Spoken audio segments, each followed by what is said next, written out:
Happy Easter Sunday, friends.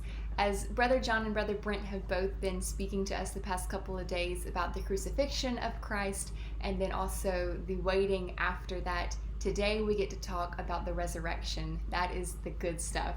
So we see in John chapter 20 that the tomb was empty, that Mary Magdalene was the first to see that she went and told two of the disciples who came back to see it for themselves. Mary did not even recognize Jesus when he first came and talked to her. Finally, she realized that that was Christ. And she went and announced to the disciples that she had seen the Lord, and she told them everything that he had said to her.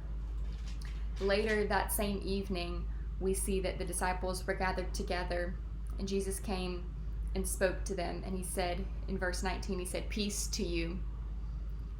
Having said this, he showed them his hands and his side.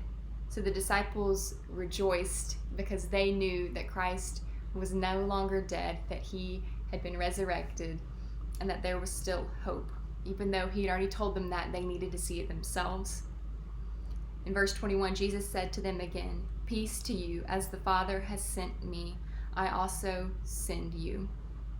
And so I wonder today, as we celebrate the resurrection of our King, and it's such good news, do we really realize how good that news is?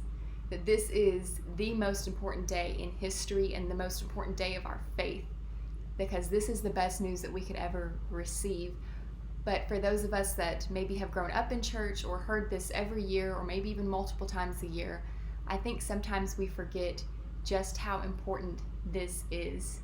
And so just as soon as this was over, Jesus sent the disciples. Where is he sending you? What are you doing with this good news? The same chapter of John, down in verse 31, says, "But these are written so that you may believe Jesus is the Messiah, the Son of God, and by believing you may have life in his name." Guys, this is the best news you could ever receive, and I think we take it lightly sometimes, but this news is to give us life and life abundantly.